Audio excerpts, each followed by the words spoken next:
갑시다. 어디 할 차례? 인인소송. 그쵸? 인인소송. 인인소송은 왜 이름이 인인소송이에요? 인근 주민이 제기하는 소송이어서 인인소송이에요. 이웃소송이라고도 하고 주민소송이라고도 하고 뭐라고 해도 상관은 없습니다. 예, 인인소송 이제 둘 다 사인인 경우도 있을 수 있지만 그런 경우는 일반적인 이론으로 처리가 되기 때문에 이제 여기 같은 경우에는 환경영향평가법이 적용되는 상황을 먼저 기준으로 잡으시고 이제 거기서부터 출발을 시키는 겁니다. 예, 우선 어떻게 들어가시는 거냐면 우리가 법률상 보호이익이 있어야지 원고적격 인정된다라고 했어요. 그렇죠? 그럼 여기서 법률상 보호이익이 있어야 되는데 법률과 보호와 두 가지를 확대를 시키면 어떻게 될까? 법률의 범위를 확대를 시켜버리게 되면 그러면 법률상 보호이익, 공권, 원고적격의 범위도 같이 비례해서 확대할 수밖에 없겠죠. 보호의 범위를 확대를 시켜도 역시 원고적격의 범위가 확대될 수밖에 없겠죠. 예, 바로 이런 상황인 겁니다. 그래서 이 법률과 관련돼 가지고 양적 범위를 확대를 시키는 논의를 한번 들어가게 됩니다. 그 다음 두 번째 보호와 관련돼 가지고 질적 범위를 확대시키는 논의가 한번 들어가게 됩니다. 교재에 보게 되면 근거법규설, 관계법규설, 그리고 헌법상 기본권 고려사항 이렇게 점차적으로 법률의 범위가 확대되어 가는 과정을 보실 수 있을 겁니다. 어떠한 이익을 보호하는 법률이죠. 규범, 그쵸? 규범, 법규범입니다. 그래서 저 이익을 보호하는 규범, 그런 규범을 뭐라 부르냐면 보호규범이라 부릅니다. 보호규범, 이익을 보호하는 규범, 보호규범. 그런데 보호규범 이론이라는 게 있어요. 보호규범 이론. 그게 바로 뭐냐면 방금 말씀드린 내용 그대로예요. 보호규범의 범위를 확대를 시키게 되면 공권의 범위가 확대된다. 그게 보호규범 이론인 겁니다. 당연한 얘기죠. 그렇죠? 법률의 범위가 확대되면 보호규범의 범위가 확대되면 그러면 공법상 권리의 범위가 확대될 수밖에 없을 겁니다. 그래서 점차적으로 확대를 시켜가게 되는 건데 우리 대법원의 입장은 관계법규설의 입장을 취하고 있고요. 그 다음에 우리 헌법재판소 같은 경우에는 아까 전에 헌법 제15조의 경쟁의 자유를 근거로 해서 원고적격을 인정시켰다라고 했잖아. 그러니까 걔네들은 법률의 범위를 어디까지 확대시켜? 헌법상 기본권 원리까지도 확대를 시키고 있습니다. 대법원, 헌법재판소. 헌법재판소가 조금 더 넓게 인정을 하고 있는 거죠. 그 다음 두 번째 보호입니다. 보호. 우리가 지금 다루는 법은 공법이다, 사법이다, 공법이다. 그럼 공법은 왜 만들어지는 겁니까? 공익을 보호하기 위해서 만든 법인 것이지 사익을 보호하기 위해서 만든 법이 아닙니다. 그러면 1차적으로는 공익을 보호하고 있을 것인데 2차적으로 남아 사익을 보호하는 것으로 인정이 되면 그때 공법상 권리가 인정이 되는 거거든. 이건 공법이기 때문에 원칙적으로 사익을 보호할 생각은 없습니다. 그런데 사익을 보호하는 경우들이 있더라 이거야. 그럴 때 제3자에게도 원고적격이 인정시킬 수 있더라 이겁니다. 근데 공법이라고 했으니까 이게 명시적으로 개인의 이익, 즉 사익을 보호한다라고 명시하는 경우가 거의 드물겠죠. 그러다 보니까 명시적으로 개인의 이익을, 사익을 보호하지 않는다고 할지라도 목적론적으로 해석을 해보라는 거야. 목적론적으로 해석을 한다. 어떤 경우? 예를 들어서 건축관계법령 이런 걸 보시게 되면은 이격거리 규정을 둘 때가 있고 그 다음에 건물의 높이 제한 규정을 둘 때가 있고 그렇습니다. 그럼 이격거리 규정을 두는 이유는 뭐고 높이 제한 규정을 두는 이유는 뭐고 왜 그런 거냐 이겁니다. 이건 바로 일조권을 보호하기 위한 것이다 이겁니다. 내 땅이라고 해서 거기다가 딱 맞춰가지고 건물 지으면 안 된다는 거예요. 옆 건물과의 거리가 있어야 돼요. 일정 거리를 유지를 해줘야 되는 거거든. 이것은 옆집 사람의 어느 쪽? 북쪽에 사는 사람 얘기하는 거죠. 옆집 사람의 일조권이라는 이익을 보호하기 위한 취지로 해석되지 못할 바가 아니다 이겁니다. 명시적으로 사익을 보호한다라고 딱 써있지 않는다 할지라도 해석을 통해서 이게 사인의 이익을 보호한 취지로 해석될 수 있으면 저 보호하고 있다라고 인정을 해줄 수가 있다. 이게 바로 거기에 있는 목적론적 해석입니다. 그러니까 양적 범위 관련돼서는 교재에 있는 보호규범 이론, 그 다음에 질적 범위 확대와 관련돼서는 목적론적 해석 이런 논의가 나오게 되는 거고 당연히 문제에 자주 등장합니다. 그럼 요걸 바탕으로 이제 한번 우리가 생각을 해보도록 할 거예요. 생각을 해보도록 할 건데 여기다가 원자력 발전소를 짓는단 말이야. 미친 짓이죠. 그쵸? 이거는 방사능 먹고 살자 이런 식의 생각인 건데 이 이제 어쨌든 원자력 발전소를 건설을 하려고 그래. 그러면 당연히 인근 주민들은 미쳤냐 이렇게 하겠죠. 여러분 옆집에 원자력 발전소 들어오면 기분 좋겠어? 무슨 말도 안 되는 소리 하는 거죠. 그렇죠? 그러면 이제 여기에 있는 주민들이 여기다 소송을 제기하려고 해요. 소송을 제기하려고 하는데 이렇게 어떤 영향권을 먼저 정하게 됩니다. 그래서 전문 기관이 여기다가 발전소를 짓게 되면은 그로 인해서 자신의 환경상 이익의 침해를 받을 수 있는 범위를 설정을 해버려. 그런 걸 우리가 대상 지역이라고 해요. 대상 지역. 환경영향평가법이라는 법이 있어요. 지금은 유명하잖아, 여러분들한테. 그쵸? 뭐 때문에 유명해? 사스? 사드. 사스보다 무서운 게 사드야. 그쵸? 그래서 사드 때문에 우리한테 유명한 게 바로 환경영향평가잖아. 환경영향평가라는 절차를 밟아야 되는 거거든. 그래요. 그 법을 가지고 한번 시작을 한번 해보도록 하겠습니다. 제일 문제가 많이 나오는 부분이니까. 여기서 이제 여러분들은 이 원리를 다 그냥 하나씩 이해하려고 하면 많이 힘들어. 많이 힘드니까 어떻게 해야 되겠어? 그럴 땐 두문자의 도움을 좀 받으셔야 돼. 양질물인 대연입 이런 게 있어요. 양질물인 대연입. 뒤에 보면 이제 두 문장이 나오죠. 양질물인 대연입, 양질 좋은 물이 양질물인 양질의 물이 들어오는 곳에는 크고 현명한 사람들이 모인다라는 거예요. 양질물인 대연입. 양질의 물, 양질물 절을 말하는 겁니다. 제가 오니까 이렇게 크고 훌륭한 사람들이 여러분들이 모이신 거야. 전혀 공감 못하죠. 본인에 대해서. 그렇게 생각하시면 안 돼. 자기가 제일 소중한 거예요. 남을 위해 살지 마세요. 자기를 위해 사세요. 이타적 생각을 하고서는 그런 건 말도 안 되는 소리예요. 그런 사람은 없어요. 여러분들은 안중근 의사가 될 수 있습니까? 의대를 갈 수는 있겠지만 안중근 의사를 할 수는 없어요. 그렇죠? 자신의 삶이 소중한 겁니다. 그렇게만 사시면 되는 거예요. 그래서 어떻게 다 자신의 생업에 충실하면 나라가 발전하고 사회가 발전하고 하는 거예요. 생업에 충실해야 돼. 여러분 보고 정치하라고 하면 안 되는 겁니다. 그렇죠? 그래서 정치인들이 잘못 생각하는 게 뭐예요? 여러분들 자꾸 애국을 요구하잖아. 그렇지?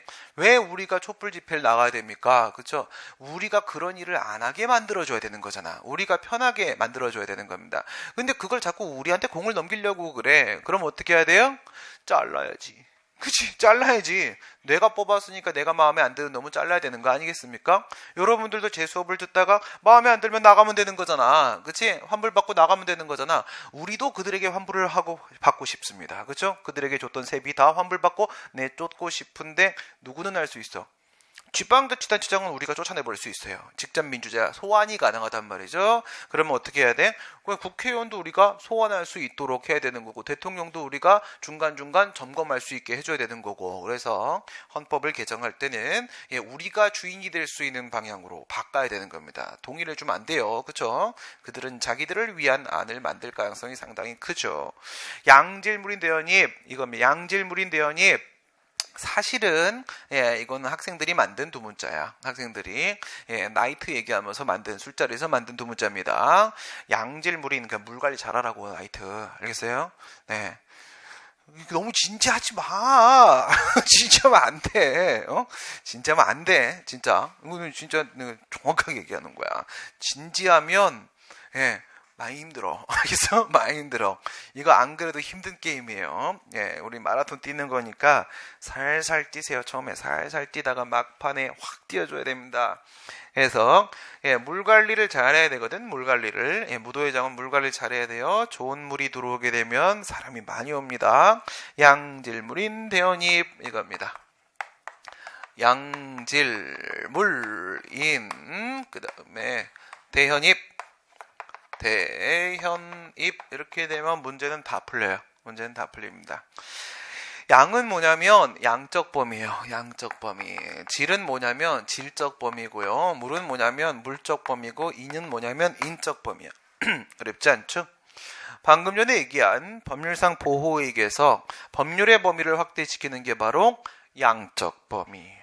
그 다음에 보호의 범위를 확대시키는 게 바로 질적 범위. 이렇게 되는 거예요. 그러면 보호규범 이론이죠. 양적 범위. 거기 우리가 최소한 대법원만큼 관계법규설의 입장을 취하잖아. 그러면 거기 뭐가 들어가나? 절차법규가 들어갈 수 있습니다. 절차법규가. 예, 절차법규. 환경영향평가법이라는 것은 환경영향평가의 절차를 규율하는 법입니다. 환경영향평가 절차를 규율하는 법이야. 여기서 말하는 건 일반 환경영향평가입니다. 일반 환경영향평가. 예, 다른 법들에 보면은 특별 환경영향평가들이 다 있어요. 다 있습니다. 원자력 안전법에 가게 되면은 뭐 방사성 환경영향평가 규정이 있고 뭐 다 이렇게 있는데 그런 거 없으면 뭐 들어가야 돼요? 일반 환경영향평가. 환경영향평가법은 뭐야? 절차법규. 이거 포함됩니까? 예, 여기서는 이제 보호규범 이론에 따라서 절차법규가 포함이 될 수 있어. 그러면 법률상 보호익의 법률의 범위 안에 뭐 넣을 수 있다는 말이야? 환경영향평가법 집어넣을 수 있단 말이지. 예, 데리고 왔습니다. 두 번째, 데리고 왔는데 이 친구가 써먹을 만한 친구인지 생각을 해봐야 되겠지. 환경영향평가법을 데리고 왔는데 그 안에 뭐가 있어야 돼? 사익보호 취지 있어야 되는 거야. 알겠지? 사익보호 취지가 있어야 됩니다. 근데 환경영향평가법에 개인의 환경상 이익을 보호한다라는 명시적 규정이 없어요. 없어. 그러면 뭐 해야 돼? 목적론적 해석을 해야 되겠지. 목적론적 해석을 한다. 근데 가니까 이런 말이 있네. 공청회를 실시하래. 공청회를 실시하래요. 그리고 주민들의 의견을 수렴을 하래요. 의견을 수렴을 하래. 그리고 이렇게 수렴한 의견을 바탕으로 해서 환경영향평가서를 작성을 하래. 평가서를 작성을 하고 그러면 이 평가서를 들고 환경부 장관을 만나서 협의를 거치래. 협의를 거치래. 이런 내용들이 있어. 환경영향평가법에 보니까. 괜히 쓴 말이겠어요? 심심해서 한번 이렇게 절차 발부하는 것과 심심할 이유가 없죠. 그쵸? 예, 심심해서 그런 게 아니야. 이건 바로 뭐지? 그 주민들의 환경상 이익을 보호하기 위한 취지로 당연히 해석이 될 수가 있는 겁니다. 목적론적 해석. 그래서 두 번째 여기서 뭐라고? 목적론적 해석. 목적 해석. 환경영향평가법에서 개인의 이익으로서 환경상 이익에 보호하는 취지를 도출해낼 수가 있어요. 그럼 봐봐. 데리고 왔지? 그 안에 사익보호 취지 있지? 요거 써먹을만 하지? 써먹을만 한데 지금 이 사건에 적용시킬 수 있어야 되는 거야. 적용시킬 수 있어야 되는 거겠지? 그게 바로 물적 범위. 이 물적 범위가 바로 대상사업이야. 대상사업. 대상사업. 그래서 환경영향평가 실시를 필요로 하는 사업이 있고 그렇지 않은 사업이 있어요. 이거는 환경영향평가법 제22조에 나와 있어요. 뭐 에너지 개발 사업이라거나 폐기물 처리시설 설치 사업이라거나 아니면 체육시설 설치 사업이라거나 뭐 이런 것들은 환경영향평가를 실시하라고 되어 있어. 만약에 그게 아니라면 어떡해? 그게 아니라면 환경영향평가 실시를 요하지가 않아. 요하지가 않으면 이 법이 이 사건에 적용될 수가 없는 거야. 이 사건에. 오케이? 그럼 저 원자력 발전소 어때? 원자력 발전소는 에너지 개발 사업이잖아. 에너지 개발 사업이니까 환경영향평가 실시가 필요하겠죠? 근데 이 세부 규정으로 들어가면 더 들어가. 뭐 예를 들어서 체육시설 설치를 한다 하게 했을 때 골프장을 만들잖아. 골프장을 만들면 만약에 25만 제곱미터 이상의 골프장을 만들 때는 환경영향평가를 실시하도록 되어 있고 25만 제곱미터 미만의 골프장 만들 때는 그냥 만들면 된다고 되어 있어요. 그러면 25만 제곱미터 미만이라고 하게 되면 환경영향평가를 법을 적용시킬 수가 없어. 적용시킬 수가 없으면 저걸 근거로 원고적격이 인정된다고 주장할 수가 없는 거야. 그쵸? 환경영향평가 실시가 필요 없으면 법이 적용되지 않는다고. 환경영향평가 실시할 때 저 법 적용되는 거라고. 실시할 때. 오케이. 그게 바로 대상사업에 대한 문제입니다. 대상사업에 대한 문제. 그래. 이거 에너지 개발 사업이고 환경영향평가 실시해야 되는 거 맞네. 여기까지 통과했어요. 통과했어. 좋아. 그러면 이거를 보호규범 안에 집어넣을 수도 있고 그 안에 사익보호 취지도 있고 이 사건에도 적용시킬 수도 있는데 내가 지금 그 안에 있는 환경상 이익을 주장할 수 있는 사람인가 아닌가? 내가 그 환경상 이익을 향유하고 있는 사람인가 아닌가 라는 문제가 생기겠죠. 그치? 이거 만약에 경주에다가 원자력 발전소 만드는데 서울에 있는 사람이 소송 제기하면 되겠어 안 되겠어? 말도 안 되는 거죠. 그쵸? 경주에 만드는데 제주도에 있는 사람이 소송 제기하면 돼 안 돼? 안 되는 거지. 그쵸? 예, 만약에 평양에서 핵실험하는데 우리가 소송 제기하면 되겠어 안 되겠어? 말도 안 되는 거지. 그쵸? 예, 바로 이런 거야. 그러면 과연 어디까지 있는 사람들의 그 이익을 보호하는 걸까? 했을 때 이 법은 기본적으로 환경영향평가 대상지역 안에 있는 사람들의, 안에서 거주하는 사람들의 이익을 보호하기 위한 취지로 인정된 거지 밖에 있는 사람들 얘기하는 게 아닙니다. 밖에 있는 사람들. 오케이? 무슨 말인지 알겠어요? 그 지금 요즘에 얘기했던 이제 월성 1호기 그거 있잖아요. 그쵸? 그거 이제 생명 연장 들어가려고 했는데 원자력 안전위원회가 걔네들이 불법적으로 연장을 허가했단 말이야. 그 연장을 허가해가지고 거기다가 주민들이 소송을 제기했어요. 수천 명이 제기했거든? 수천 명이 제기했는데 막 서울에 있는 사람도 소송 제기하고 막 다 그랬어. 근데 이제 대상적 밖에 있는 사람들은 다 털리고 거기 대상적 안에 있는 사람들이 몇백 명이 남아서 그 사람들이 원고적격 인정받고 본안 들어갔어요. 본안 들어가서 이 사람들이 1심에서 이겼다고요. 이겼기 때문에 더 이상은 원자력 발전 돌릴 수가 없는 상황이었어요. 여기서부터 그 다음에 문재인 정부 들어오면서 논란이 일어나기 시작을 한 이런 상황이었던 거거든. 그러니까 이거 함부로 연장하고 그러면 안 되는 거예요. 이건 톡 치면 무너질 상황이었는데 그걸 연장하겠다고 인정을 한 거야. 당연히 다 자기들의 이익이 결부가 돼 있었던 거죠. 우리 법원도 부정을 했습니다. 원자력 발전소를. 그래, 그러면 이 안에 있는 사람들의 원고 적격이 인정이 되는 건데, 그럼 봅시다. 첫 번째, 대상지역. 대상지역 안에 거주하는 사람하고 밖에 거주하는 사람이 있어. 그럼 이 법은 안에 거주하는 사람들의 이익을 보호하는 취지 인정되고 있는 거 맞죠? 되고 있는 거잖아. 그러자고 만든 법이야. 그러니까 얘는 원고 적격이 인정이 돼요. 이때 우리 판례는 뭐라고 했냐면 사실상 추정된다 그랬어요. 여기다가 원자력 발전소 만들면 이 대상 지역 안에 거주하는 사람이라고 하게 되면 여기서 문제가 생겼을 때 그 사람의 환경상 이익에 침해나 또는 침해 우려가 있다라는 것은 사실상 추정되고 있는 거다. 원칙적으로 원고 적격이 인정된다. 이게 만약 아니라고 한다면 피고야 네가 반증해라 이거예요. 추정되는 거는 반대 입증을 통해서 반증을 통해서 깰 수 있어요. 피고 너가 입증 못하면 반대 입증을 못하면 얘는 원고 인정되는 거다. 이렇게 가는 거야. 근데 밖에 거주하고 있는 친구라고 하게 되면 원칙적으로 원고 적격 인정 안 되겠죠. 이 법이 보호하는 범위를 벗어나 버렸지. 그러면 그 다음에 넘어가는 겁니다. 이렇게 넘어갔단 말이야. 그럼 여기서 뭘 얘기해요? 현실일시 이렇게 들어가는 거야. 현실일시. 현실일시. 밖에 거주하는 사람은 맞는데 집은 밖에 있어. 집은 분명히 밖에 있는데 저 대상적 안에서 뭔 짓을 해 얘가. 뭔 짓을 해요. 그러니까 이 안에 거주하는 사람이 있는가 하면 이 밖에 거주하는 사람이 있죠. 이 밖에 거주하는 사람이 이 안에서 뭔 짓을 해야 돼요. 뭔 짓을 해야 돼.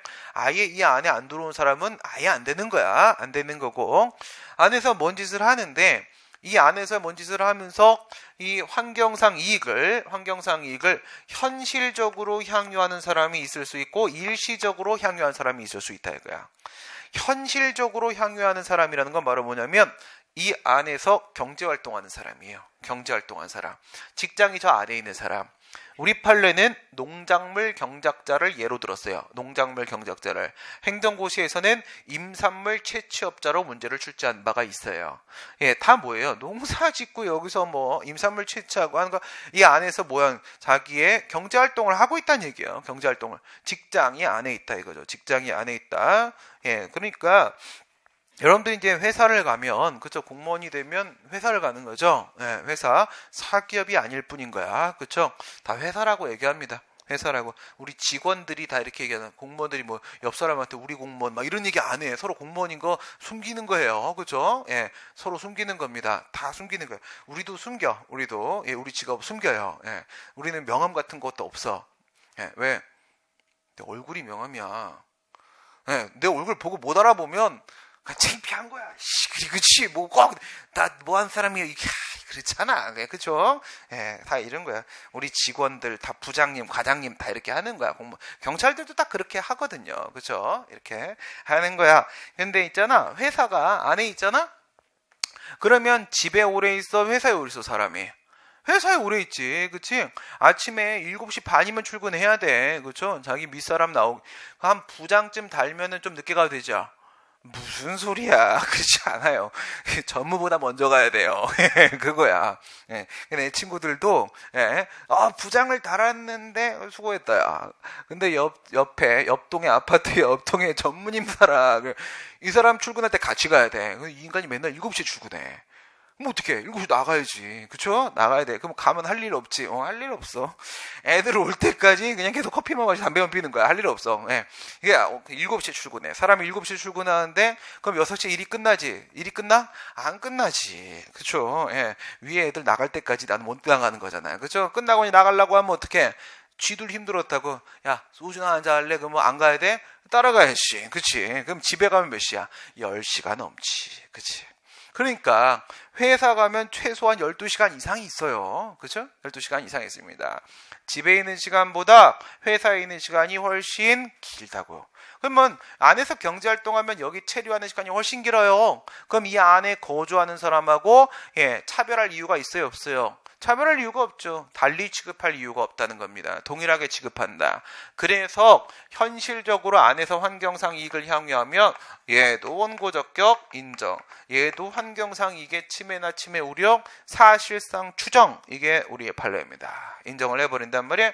그러면 이제 일시적으로 환경상 이익을 안쪽에서 향유한 사람은 어떤 사람인 거야? 잘 안 들어와. 간혹 들어와. 와갖고 이렇게, 잘 있네. 뭐 이렇게 1년에 한 번 정도. 그게 누구죠? 예? 조물주 위에 건물주. 예, 이런 애들이지. 건물주, 땅 주인, 건물주 이런 애들. 그 판례가 뭐라고 얘기해? 이 안에 토지나 건물을 소유하고 있는 사람. 이렇게 예시를 들었어요. 토지나 건물을 소유하고 있는 사람. 건물이 있는 사람 있어요? 8살 때 한 2억 받은 사람 있어요? 그럼 여기 안 있지. 그치? 여기 안 있지. 왜 공부 안 해? 그치? 그랬으면 나도 여기 안 있지. 그치? 그거 굴리고 놀지. 땅아 굴러라. 이러고 놀겠지. 우린 영원히 안 돼. 그쵸? 인정하기 싫어요? 나는 흑수저. 난 인정합니다. 돈 없으면 어떡해? 열심히 일해야지. 그치? 그래서 여러분들은 공무원이잖아요. 그래도 공무원은 뭐야? 나름대로 준 파이프야. 파이프 꽂은 거라고. 파이프. 그치? 제일 좋은 파이프는 뭐야? 가만 놔두면 알아서 돈이 되는 거. 이게 이제 제일 좋은 파이프고. 자기가 혼자 자꾸 우물 길고 이러면 안 돼요. 우물 길고 그러면 이건 뭐하는 사람? 우리 같은 사람들. 4대 보험 안 되고, 내가 아프면 돈 못 벌고, 이런 사람들 있잖아. 이러면 안 돼. 그래. 파이프 딱 하나 꽂아야 되는 겁니다. 파이프 딱. 여러분들에도 공무원이 되셔서 60까지는 파이프 꽂고 사시고, 그 뒤 파이프도 준비하셔야 됩니다. 그렇죠? 그래서 일을 하시면서 반드시 시험 하나 합격도 시켜 놓으셔야 돼요. 그 안에서 밖에 나오시면 여러분들 100%, 3급, 2급으로 졸업하신 분들 있잖아. 그분들도 결국 나와서 해봐야 치킨집이야. 알겠어요? 그렇게 살 거 아니면은, 여러분들이 3급 달고 나와도 그 뒤에 나와서 할 수 있는 건 그 안에서 하던 일 밖에서 아무것도 안 먹혀. 그죠?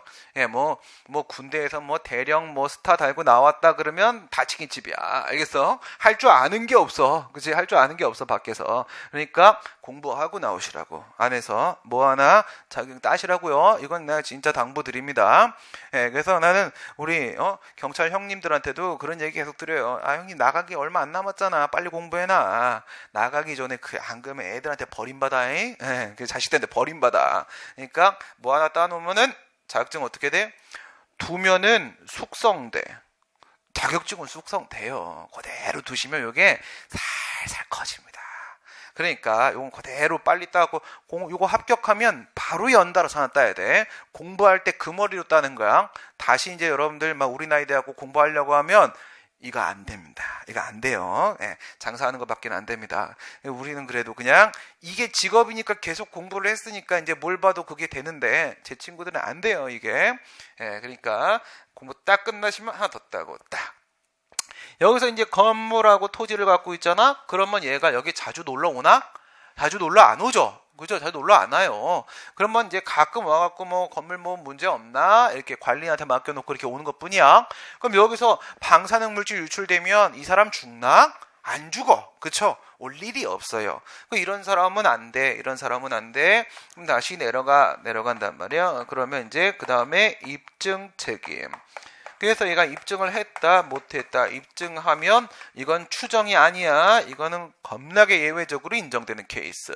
얘는 끝끝내 원고가 못됨 이거야. 못됨. 예, 이렇게 됩니다. 그래서 입증을 한다는 건 무슨 말이냐면 내가 여기 밖에 살잖아. 밖에 사는데 내가 과학자야. 장난하나 지금 이런 거지. 그쵸? 예, 그래갖고 잃어봐라. 여기까지 다 죽어 임마 이거지. 여기까지 다 죽어. 여기까지가 환경영향평가의 대상지역으로 설정하는 게 맞는 거야. 여기까지가 위험지역이야 임마. 이렇게 딱 해갖고 이 대상지역이 이렇게 확대돼야 된다라는 거를 본인이 입증해버리는 거야. 본인이 입증을 해버리는 거야. 그러면 대상지역이 넓어진 거잖아. 넓어져 버리게 되면은 이게 뭐가 되는 거야? 다시 안에 거주하는 사람으로 인정받을 수 있는 거잖아. 인정받으면 원고 적격이 인정될 수 있다. 이게 인린소송인 거야. 인린소송. 근데 요건 환경영향평가법이고요. 이거 말고도 원자력 안전법이나 이런 문제로 출제가 돼도요. 저 양질물인 대연입이 그대로 다 먹혀. 알겠어요? 양질물인 대연입. 이건 내가 창조한 게 아니에요. 우리 학생들이 선물로 준 두 문자예요. 아주 훌륭한 두 문자죠. 네, 선생이 훌륭하면 제자들도 훌륭합니다. 이런 거 딱 합격하고 나갈 때 이런 거 하나씩 선물해주고 가야 되는데 훌륭한 두 문자 하나씩 딱 안 그러면 안 돼. 내가 막 져주기도 할 거야. 예, 여기까지가 뭐야? 대립된 이해관계는 제3자 4개의 케이스입니다. 그런데 이거는 법률상 보호이익 관련된 문제야. 근데 12조에 보면 뭐라고 되어 있냐면 처분 등의 취소를 구할 법률상의 이익이 있는 이렇게 돼 있어요. 있는 자에서 있는이 있어요. 있는 관련돼서 또 우리 판례가 이런 말을 합니다. 있는은 뭘까요? 있는은 말이지 우리 판례가 이래 말해요. 예, 개직구여야 되는 거지 일간추는 안 되는 거야. 이렇게 말합니다. 개직구여야 돼. 개직구, 개별적, 직접적, 구체적. 일간추는 일반적, 간접적, 추상적. 이건 뭐냐면요. 방금 얘기했던 그 법률상 이익 있지. 그 이익 침해의 태양 이겁니다. 침해의 태양. 이익 침해의 태양. 그러니까 침해가 어떤 식으로 침해가 되어야 되는 거냐 이거예요. 우선 이익은 있어야 되는 거야. 이익은 있어야 되는데 저 이익이 어떻게 침해돼야 되냐? 예, 개직구로 침해되는 거지 개별적, 직접적, 구체적으로 침해되는 거지 일간추로 침해되면 안 되는 거야. 일반적, 간접적, 추상적으로 침해되면 안 되는 거야. 이렇게 말을 해. 여기서 딴 건 뭐 중요한 게 아니야. 딴 건 문제가 안 나와. 뭐가 문제가 나오냐면 직간 이겁니다. 직간. 언제나 우리가 얘기하는 거는 뭐냐? 언제나 우리가 얘기하는 거는 직접적인 이익 침해만 인정하는 거야. 직접적인 이익 침해만. 오케이? 처분이 나왔지. 그 처분에 의해서 내가 직접 이익 침해를 받아야지 원고가 될 수가 있는 거지. 예, 그게 간접적이면 안 되는 거야. 간접적인 거 봐봐. 처분이 이래 나왔다? 처분이 이래 나왔다. 행정청이 갑한테 처분을 했어요. 처분을 했는데 그 다음에 을이 있어요. 그 다음에 뭐 정이 있어요. 그 다음에 뭐 병이 있어요. 이렇게 쭉 내려간단 말이야. 내려가는데 처분에 의해서 이익을 직접 침해당한 놈은 이놈아야. 이놈하고 얘는 뭐예요? 한 다리 건너 간접. 얘는 두 다리 건너 간접. 얘는 세 다리 건너 간접이거든. 만약에 이놈아가 이 처분에 대한 소송을 제기하면 되겠어요? 안 되겠어요? 이건 안 되는 거예요. 알겠어요? 이건 안 되는 거라고. 그러니까 뭐 예를 들어서 행정청이 얘한테 세금을 내라고 해갖고 5천만 원 세금을 부과했어. 그러니까 얘가 세금을 내다 보니까 돈이 많이 부족해졌어. 그래서 얘가 돈을 빌려줬던 을한테 야 돈 내놔 그랬어. 가져갔어. 그러니까 을이 빌려줬던 정한테 돈 내놔 그랬어. 그래서 이제 얘가 빌려줬던 정한테 돈 내놔 그랬어. 그래서 결국 얘 이익이 침해됐어. 그러면 얘는 야이 왜 처분했어? 말도 안 돼. 말도 안 돼. 그럼 이거 대한민국 한 바퀴 다 돌리고 나서 아무나 소송되게 되는 거야. 그치? 간접은 인정 안 돼요. 간접은 인정 안 됩니다. 한 다리만 건너면 무조건 간접이야. 알겠어요? 한 다리만 건너면 무조건 간접이야. 그런 건 인정 안 됩니다. 직접적인 이익 침해만 원고적격을 인정하는 거야. 직접적인 이익 침해만. 그래서 이런 문제가 바로 거기에 있는 동일한 이해관계에 있는 제3자입니다. 동일한 이해관계인 제3자. 동일하다 그 말은 뭐예요? 간접적으로 이익 침해를 받았다. 그 말의 다른 이름입니다. 무슨 말씀이냐면 이런 상황을 얘기하는 거예요. 예, 여객자동차 운수사업법에 따라서 요거에서 살짝 한번 확장 들어가 보겠습니다. 예, 여객자동차 운수사업법에 여기 보게 되면요. 거기 보면 여객을 싣고 돈 받는 애들이야. 돈 받는 애들. 뭐 버스도 있고 뭐 택시도 있고 다 있습니다. 그런데 여기서 택시야 택시, 회사 택시거든. 회사 택시인데 갑이라는 소속 직원이 회사 택시를 운행하고 나갔어. 나갔는데 나가서 합승을 시켰다. 합승을 시키니까 법에서 합승 금지 규정이 있거든. 그냥 합승을 해갖고 법에 걸렸어. 걸려가지고 과징금이 부과됐거든. 과징금이 부과되는데 법에는 그 소속 기사, 소속 직원 갑한테 부과하도록 돼 있는 게 아니라 회사한테 그 과징금을 부과하도록 돼 있단 말이에요. 회사한테. 그래서 A라는 회사한테 과징금이 부과됐다. 그래서 여기서 행정청이 있어. 행정청이 누구한테 했어요? A라는 회사 이거란 말이야. A라는 회사한테 과징금의 부과 처분을 했단 말이야. 돈 내. 그러면 이익 침해를 받은 놈은 누구야? 이 친구죠. 이 친구의 재산적 이익이 침해가 된 거잖아. 직접적으로. 그런데 법에 이렇게 돼 있으면 회사가 바보입니까?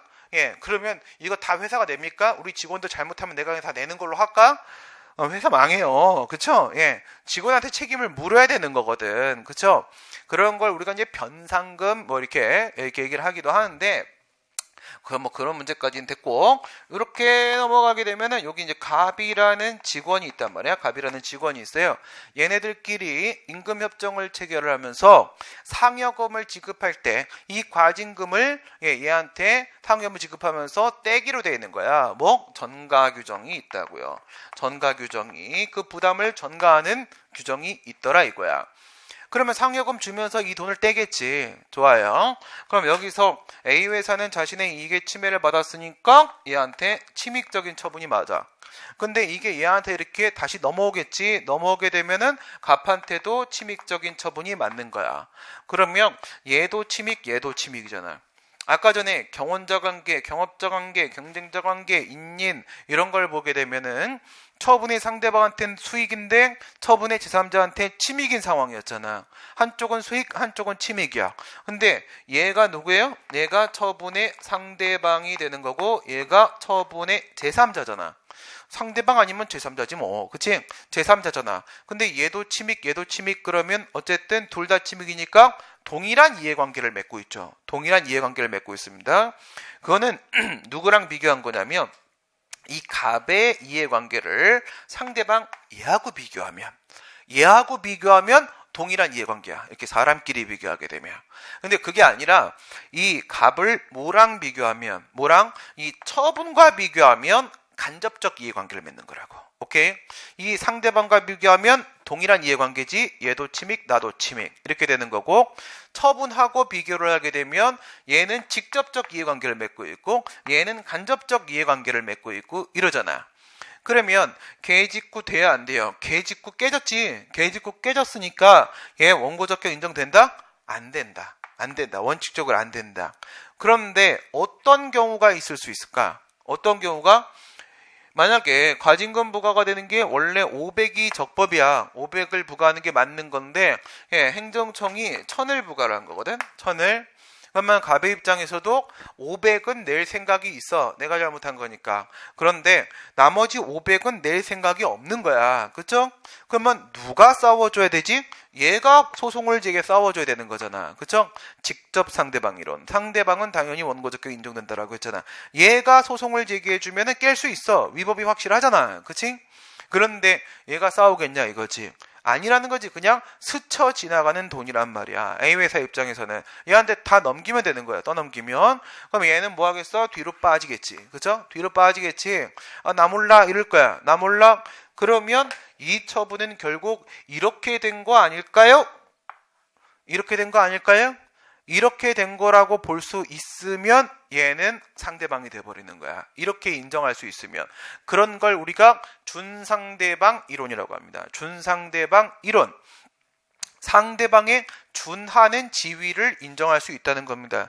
이건 뭐라고? 상대방과 달리 취급할 이유가 없다라고요. 상대방처럼 취급해주면 이 친구의 원고 적격이 인정이 될 수 있겠지. 그치? 그러면 상대방으로 인정을 하는 순간 모두 필요 없어집니까? 법률상 보호익도 필요 없어지는 거죠. 그쵸? 상대방이면 그냥 패스라고 했잖아. 그냥 패스. 그쵸? 얘가 상대방의 준하는 지위가 인정되는 순간 바로 원고 적격이 인정될 수가 있는 상황이 될 거다. 여기서 판례가 요구하는 준상대방 이론의 적용 요건은 2개. 첫 번째, 처분에 직접 상대방의 제소를 기대할 수 없어야 되는 거야. 얘가 불복하는 걸 도저히 기대할 수 있는 상황이 못 돼야 되는 겁니다. 왜? 얘가 싸워주면 끝나는 거잖아. 얘가 싸워주면 끝나는 건데 안 싸워줘야 되는 거야. 제소를 기대할 수 없어야 되고, 그 다음 2번째, 다른 권리 구제 방법이 없어야 돼요. 다른 구제 방법이 없어야 된다. 이게 보충성 원칙이거든. 다른 방법이 없어야 돼. 그러면 이거 준상대방 이론 적용될까 안 될까? 판례가 뭐라고 했어요? 인정 안 된다. 안 된다. 이 친구는 끝끝내 원고 적격 인정 안 된다. 왜냐하면 이건 인정이 돼요. 제소 기대 가능성이 없음. 이건 인정이 되는데 요게 인정이 안 돼요. 다른 구제 방법 없음. 이게 인정이 안 됩니다. 구제 방법이 있다. 뭐가 있는 거야? 갑은 A 회사한테 소송 제기해달라고 제소 청구할 수 있어요. 자기 회사잖아. 회사한테 소송 좀 제기해주세요 라고 할 수 있어. 근데 A 회사가 만약에 그걸 해태하지, 그래서 결국 얘가 천을 다 내게 되지. 그럼 네가 소송을 제기 안 해갖고 내가 추가 500만큼의 손해가 발생한 것이다 라고 해서 A 회사한테 손해배상 청구할 수 있어요. 손해배상 청구할 수 있습니다. 다른 구제 방법이 있기는 있다 이거야. 있기는 있다. 있으면 어떻게 돼? 그러면 원고 적격이 인정이 안 되는 거지. 인정이 안 되는 거야. 그러면 이거를 우리 한 걸음 더 들어가 봅시다. 여러분들한테 이런 문제도 출제가 된 적이 있어요. 이러면 어쩔까? 만약에 이 갑이라는 사람이 있고요. 그 다음에 을이라는 사람이 있는데 얘가 뭘 했냐면 양도양수를 했습니다. 양도양수. 그러니까 얘가 단란주점을 운영하는 사람이에요. 얘는 양도인입니다. 양도인 또는 피승계인 이렇게 부르면 되고, 얘는 이제 양수인, 얘는 뭐예요? 승계인 이렇게 부르면 되는 거야. 그래서 얘네들이 먼저는 사법관계에서요. 얘네들이 먼저는 사법관계에서 양도계약을 체결을 할 거란 말이야. 양도계약을 체결하겠지. 이건 그냥 지들끼리 매매계약이야. 그치? 사법상 계약입니다. 그래서 영업재산이 넘어갔어요. 이거 소유권이 넘어간 거야. 그러면 얘가 영업재산이 이쪽으로 소유권 넘어오면 을은 이제 영업을 할 수가 있죠? 아니지. 우리가 얘기하는 건 공법관계 문제잖아. 그쵸? 그 가게 내 거라고 내가 영업할 수 있는 건 아니에요. 그쵸? 당연히 행정청이 나한테 허가를 해줘야지만 내가 공법관계에서 영업권을 가질 수가 있는 거거든. 그러면 이걸 바탕으로 위로 올리면 이제 공법관계 문제가 생긴다고. 공법관계 문제가. 그러면 이제 여기서 뭐라는 거야? 여기서 양도계약 체결을 했다면 여기서는 지위승계 신고를 하는 거예요. 지위승계 신고를 한단 말이에요. 지위승계 신고를. 그러니까 식품위생법 39조 1항 3항에 보게 되면 이런 식으로 돼 있어. 1항에 보면 양도계약을 체결하면 양도양수를 하게 되면 영업자의 지위는 갑에서부터 을에게로 넘어온다. 이렇게 돼 있어. 넘어온다. 마치 자동으로 넘어오는 것처럼 돼 있어. 사법관계에서 양도계약 체결하면 공법관계에서 영업권이, 영업자의 지위가 자동으로 승계되는 것처럼 우선 써 있어. 써 있는데 3항에 보면 이렇게 돼 있어. 그렇게 지위를, 영업자의 지위를 승계한 사람은 관할관청에다가 지위를 승계했다는 사실을 신고하라. 이렇게 돼 있어요. 신고하라. 이렇게 돼 있거든. 그러면 그 법 문헌만 가지고 그대로 보게 되면, 표현만 가지고, 문헌은 표현이라는 겁니다. 문헌은 표현입니다. 그래서 법 문헌만 가지고 보게 되면은 이거는 사법관계에서 양도계약만 체결하면 나한테 공법관계에서 영업권이 자동 넘어오는 것처럼 느껴지고, 그리고 그렇게 됐다라는 사실을, 영업자가 바뀌었다라는 사실을 그냥 행정청한테 알려주는 것에, 정보 제공해주는 것에 불과한 것처럼 느껴지는데 우리 판례는 그게 아니라고 보고 있어요. 그게 아니라는 거야. 이 영업자 지위승계 신고를 하지, 이 신고를 해서 그에 대해서 행정청이 수리라는 것을 해버리게 되면은, 이 수리 마수리를 하면은 여기서 비로소 영업자 변경의 효과가 발생한다라고 얘기를 하고 있습니다. 영업자 변경의 효과가, 공법관계에서 영업권은 수리가 있어야만 비로소 넘어오는 것이다. 이거 비로소 공법관계에서 얘가 영업자로 인정을 받을 수 있는 것이다. 이렇게 되어 있는 거야. 그러면 여기서 수리까지 받잖아. 그러면 얘는 법률상 양수인이 되는 겁니다. 법적으로 영업자의 지위를 갖고 있는 양수인이 되는 거야. 근데 이거는 했는데 이거는 아직 안 했어. 이건 했는데 이건 아직 안 했어. 그럴 수도 있는 거잖아. 그쵸? 예, 우선은 딴 사람들이 다 눈독을 들이는 거야. 우와, 저기서 단란주점을 하면 아주 단란해지겠다 우리 가족들이, 이런 생각이 들 만한 곳이 있잖아. 그쵸? 예, 딱 그런 곳이 있어요. 여기가 목이네, 이런 곳이 있어. 그러면 딴 놈들이 다 눈독을 들이니까 먼저 선점은 해야 될 거 아니야. 그쵸? 그래서 딱 샀어. 근데 아직 지금 내가 회사를 다니고 있어갖고 요 단란주점을 단란하게 운영을 해볼 만한 아직 시간적으로 마음적으로다가 정신 준비가 아직 안 돼 있어. 그래서 그냥 두고 공사도 좀 해야 될 거 아니야. 리모델링 좀 하고 내년부터 해야지. 이렇게 하고 잠시 둘 수 있는 거잖아. 잠시 둘 수 있는 거야. 뭐 이걸 안 한 거야. 지위승계 신고를. 그러면 얘는 아직 법률상 양수인은 아니고요. 이런 걸 뭐라 부르냐면 사실상 양수인이라고 그래요. 사실상 양수인. 아직 공법관계에 있어서 영업자의 지위는 안 넘어온 겁니다. 그럼 현재 영업자 누구야? 현재 영업자는 아직 갑이야. 공법관계에서 갑이란 말이야. 그런데 고세 여기 뭐가 나왔냐면 여기에 영업허가 취소가 나온 거야. 요게 영업허가 취소가 이렇게 나온 거란 말입니다. 영업허가 취소가 나온 건데, 이게 갑이 옛날에 잘못한 거가 있었어. 그것 때문에 영업허가 취소가 나왔는데, 근데 그 잘못의 정도가 별거 없어. 그냥 아주 경미한 거야. 경미한 거. 그래가지고 허가 취소의 사유가 아니거든. 근데 허가 취소를 해버린 거야. 허가 취소를 했어요. 이때 여기에 대해서 과연 얘가 소송을 제기할 수 있을까? 이겁니다. 소송을 제기할 수 있을까? 이런 상황을 한번 생각을. 영업허가 취소라는 처분이 나왔단 말이에요. 소송 제기할 수 있을까요? 없을까요? 처분의 상대방은 누구? 갑. 처분의 제3자가 을. 이렇게 되어 있는 거잖아. 그치? 될까 안 될까? 이게 바로 이거야. 준상대방 이론.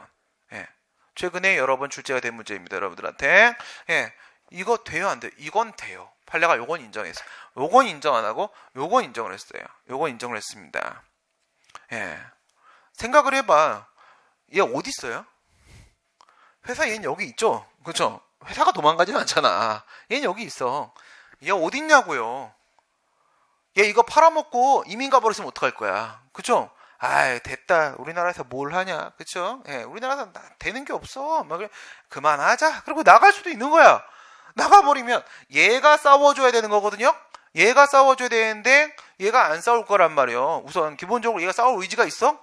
이미 이 영업 털었잖아 얘는. 그쵸? 돈 받고 팔았거든. 관심이 없어요. 소송을 기대할 수가 없어요. 그럼 얘가 얘한테 뭐 제소해달라고 이렇게 청구할 수 있어요? 얘 어디 있냐고요 도대체. 얘 못 찾는다고. 알겠어요?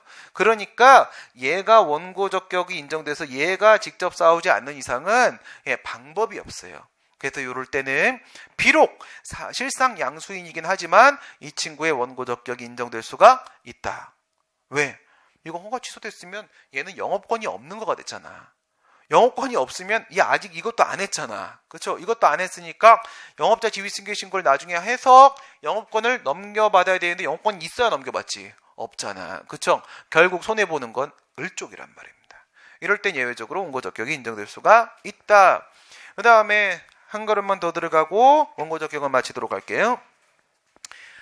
법률상 이익이 있는 자가 제기할 수 있다고 했지. 법률상 이익은 우리가 경원, 경업, 경쟁, 인인 했어. 그다음에 있는 관련돼서는 예, 여기서는 뭘 얘기했어요? 준상대방 이론, 동일한 이해관계에 있는 제3자. 예, 계직구 일관 추얘기를 했어. 계직구 일관 추얘기를 했어. 그다음에 자 볼까요? 자, 놈자. 놈자자를 쓰잖아. 놈자자, 이놈 저놈. 그러면 사람이란 뜻이잖아. 그치? 사람이어야 됩니다. 여러분, 국가나 지방자치단체 사람이야 아니야? 국가나 지방자치단체 사람 아니야? 사람이라고 처음부터 얘기했잖아. 어? 사람이지. 얘네들 소송 제기할 수 있어 없어? 당연히 소송 제기할 수 있죠. 그죠? 당연히 소송 제기할 수 있는 겁니다. 그러니까 국가나 지방자치단체도 소송 제기할 수가 있는데 아예 사람이 아닌 놈은 어떨까요? 아예 사람이 아닌 놈 대표적인 판례가 바로 뭐냐면 국민권익위원회가 경기도 선거관리위원회 위원장 혼내준 사건이에요. 경기도 선거관리위원회 위원장. 이게 뭔 사건이냐면은 그 옛날에 하남시 시장이 저희 고등학교 바로 옆입니다. 예, 그래서 그런 거 써 있나 밑에 원장님하고 전무님하고 다 합의 본 부분인데. 예.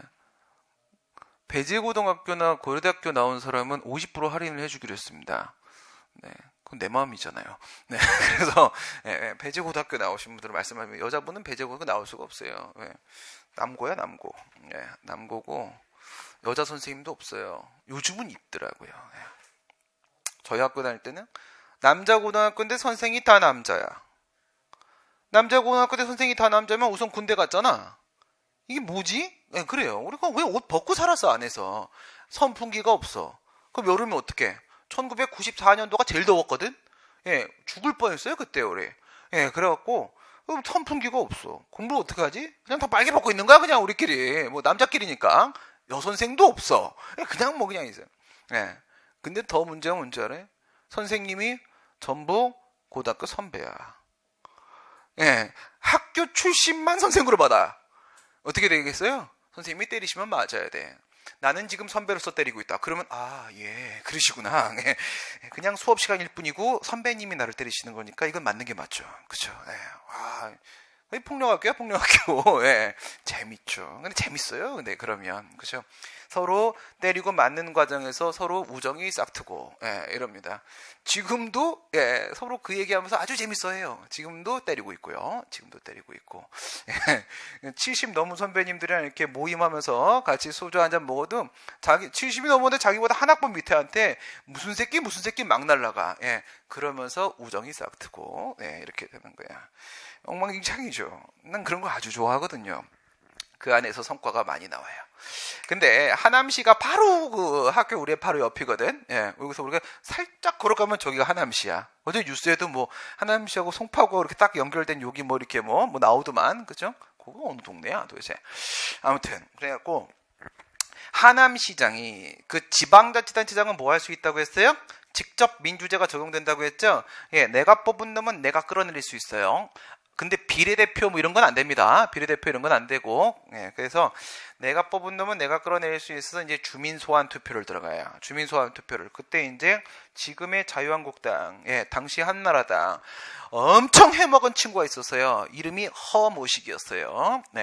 근데 찾아보면 나옵니다. 주민 소환 투표 딱 치면 그 친구 딱 나와요. 엄청 해먹었어요. 그래서 이제 하남시 시민들이 아주 그냥 열이 뿔 날 대로 뿔이 났어. 그래갖고 이놈 이거 끌어내려야겠다 싶어갖고 이제 그 연설을 받을 거 아니야. 이 투표가 시작되려면 일정 숫자 이상의 연설을 받아와야지. 그리고 선관위가 그것을 수리를 해야지 투표가 시작이 되는 거거든. 연설을 막 사람들이 받으러 갔어. 받으러 갔는데 엄청난 숫자가 찬성을 하는 겁니다. 그래, 투표하자! 막 이런 거야. 투표하자. 했는데 근데 이제 선관위에서 이거를 수리를 했어요. 그래서 투표가 시작이 됐거든. 근데 그 수리가 처분인데 그 하남 전 시장이 이제 또 법은 좀 알아. 그래갖고 무효항의송을 딱 제기한 거야. 수리에 대한 무효항의송을 제기한 인용이 돼버렸네. 왜 인용이 된지 알아요? 이 연설을 이렇게 받으러 다니잖아요. 이렇게 주민들 길거리에서 만나고 이렇게 하면 이렇게 그런 거 아르바이트 해보신 분들 계실 거예요. 근데 저는 이거 되게 많이 해봤거든요. 아무데나 막 들이밀어갖고 사인 좀 해주세요. 막 이런 거. 이게 딱 하면은 사람들이 보통은 이렇게 막 설명하기 전까지 잘 안 해줘. 그래서 내일도 아닌데. 근데 거기에는 뭐 다 달려들어서 막 사인 좀 합시다. 막 이렇게 하는 거야. 다 싫어해. 그 사람을. 어떻게 된 거야? 당선이. 그치? 그래갖고 막 다 싫어해. 이렇게 했는데 그러다 보니까 인기가 너무 좋으니까 여기 앞에 표지가 찢어졌어. 표지가 찢어졌고 여기 뭐라고 써 있어? 이 허시장요 새끼가 무슨 짓을 했는지가 여기 쫙 써 있는데 그게 찢어진 거야. 근데 더 이상 설명이 필요 없어. 그 시민들은 안 봐도 알아. 그치? 안 봐도 아니까 그냥 막 사인을 해준 건데 그걸 문제 삼은 거야. 그거 문제 삼으니까 앞에 그게 없는 상태에서 그냥 연서 명단만 들고 그냥 사인을 받았다. 이건 무효다 했는데 법원에서 받아들인 거지. 그건 무효다. 이거죠. 예, 그 말이 사실은 맞거든. 그쵸? 이거 찢어졌으면 스테이플러 찍어서 갔어야지. 아무리 바빠도. 그치? 했어야 되는데 이게 없는 상태면 사람이 읽어보고 사인을 해야 되는 건데 그렇지 않으면 읽어보고 사인을 안 하면 이 사람의 의사가 그거라고 어떻게 인정을 합니까? 그쵸? 그래서 결국 무효가 돼. 무효가 되고 그러니까 어떻게? 다시 또 연설을 받아야 되는 상황이 오는 거야. 다시 연설을 받으면 이게 될까 안 될까? 안 되지. 사람이 2번 들어가면 힘들어서 잘 안 해. 그치? 예, 그래서 결국, 이건 불발로 끝나요.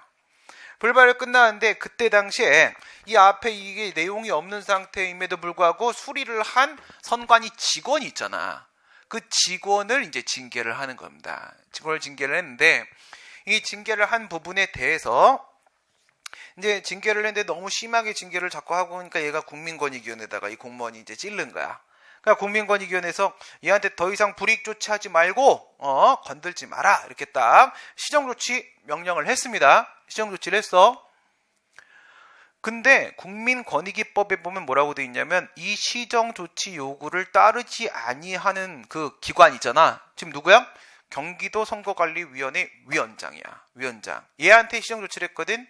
그럼 경기도 선관위장은 사람입니까 아닙니까? 사람이 아니문이다. 그쵸? 예. 사람이 아니잖아. 이건 뭐야? 그냥 국가기관이야. 국가기관. 사람이 아니잖아요. 사람이 아니면 이게 사실 처분이 될 수 있어요? 없어요? 시정조치 요구가. 상대방이 사람 권리 의무 주체여야지 그 친구한테 의무를 부과했다고 말을 할 수가 있지.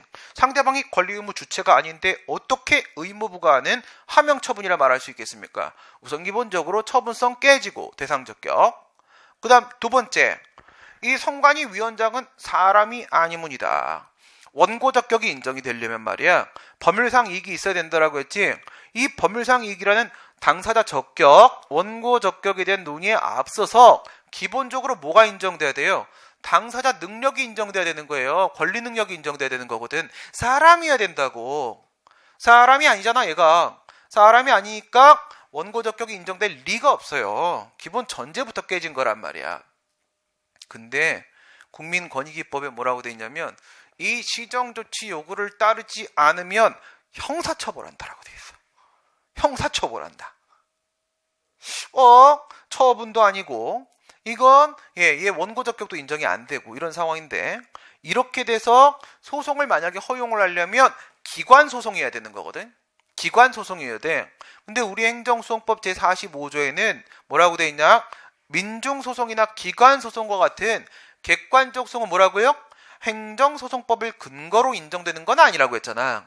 이건 지극히 예외적으로 인정되는 것으로서 개별법에 그런 걸 인정한다라는 명문의 규정이 있을 때만 인정이 되는 거거든. 국민권익위법에는 이런 상황에서 소송을 제기할 수 있다는 내용이 없어. 근데 이 시정조치가 만약에 문제가 있는 위법한 행위라고 한다면 경기도 선관위장은 안 따르면 어떻게 돼? 처벌받아. 좀 이상하잖아. 그치? 좀 이상하잖아. 그래서 판례가 뭐라고 했냐면 다른 방법이 없다. 이래야 보충성 원칙을 그냥 냅다 밀어붙여요. 보충성 원칙. 이 친구 다른 방법이 없다. 그래서 대상적격이 인정, 원고적격이 인정, 보충성 하나로 뚫어버렸던 사건입니다. 이게 바로 뭐라고? 법률상 이익이 있는 사람이어야 된다고. 사람이어야 되는데 경기도 선관위장은 사람이 아닌데 예외적으로 원고적격이 인정됐던 케이스야. 이게 또 여러분들한테 문제가 많이 나오는 건데 사실 여러분들 좀 구차하죠. 내용이. 보충성, 딴 방법이 없으니 인정하자. 이런 식으로 하면 세상에 인정 안 될 게 어딨어. 그치? 그래서 학자들의 비판이 상당히 큰 거예요. 비판이 크니까 관심이 갔고 관심이 갔으니까 출제가 되는 거라고. 그럼 이거 어떻게 해결해야 되는 게 맞을까? 원래는 이론을 구성해봐. 저는 이 부분에 대한 교수님들의 논문이 나오기 전에 저는 이렇게 생각을 했어요. 이 친구의 원고 적격을 인정시키는 게 기본적으로 맞을 것 같긴 하다. 이 원고 적격과 대상 적격은 서로 맞물려 있다. 동시에 뚫을 수 있는 방법은 과연 무엇일까? 오직 방법은 하나. 저 선관위장을 사람으로 인정을 해야 된다. 사람으로 인정을 할 수 있는 방법을 찾아보자. 했을 때 형사처벌 조항에 전 눈이 간 거야. 처벌은 벌금 부과하고 징역 살게 하고 이렇게 형사처벌을 하는 것은 오직 자연인에게만 가능한 것이다. 자연인에게만 가능한 것이라고 한다면 공법에 아무리 기관한테 한다라고 되어 있지만 형사처벌 조항이 따라올 땐 그것을 공무원으로 해석하는 것이 합리적 해석이다. 따라서 경기도 선관위 장으로 볼 것이 아니라 공무원으로 보게 되면 그 친구한테 시정조치 요구가 나온 것이다. 보면 이건 확실히 의무부과라는 하명처분이 맞고 또한 이 친구는 사람이고 처분의 직접 상대방이니까 당연히 원고 적격이 인정될 수 있고 형사처벌 조항이 있으면 공무원으로 해석하는 것이 맞겠다. 저는 이렇게 맞고 그렇게 가르쳐 왔어요. 이게 너희들이 봐도 합리적으로 이해가 될 수 있는 방법이 되지 않겠냐 이렇게 얘기를 했어요. 그러다가 이제 교수님들이 논문을 내놓으셨어요. 이런 말씀을 하시는 거야. 근데 사실 저는 형사처벌 조항이 없을 때는 방법이 없는 거거든요. 그러니까 저의 업그레이드 버전이죠. 뭐가 나온 거냐면 공법에서 기관한테 의무를 부과한다라고 돼 있을 때예요. 의무부과 and 형사처벌 여기까지 간 전 두 개가 다 있어야 되거든요. 근데 이거는 없다고 하더라도 의무부과 규정이 있는데 그게 상대방이 기관이면 사람이 아니면 그럴 때는 공법상 권리 능력을 인정할 필요가 있다. 그러니까 우리가 행정소송에서 당사자 능력, 실체법상 권리 능력을 철저히 사법상, 민법상 권리 능력을 그대로 끌어다 쓰거든. 어떻게 공법과 사법이 그대로 이게 아다리가 맞을 수 있겠냐. 안 맞는 부분 당연히 존재할 수 있는 거기 때문에 의무 부과 규정이 있으면 민법상 권리 능력 인정 플러스 알파 의무 부과 규정이 있으면 공법상 권리 능력을 구성해야 된다라는 이론을 구성하십니다.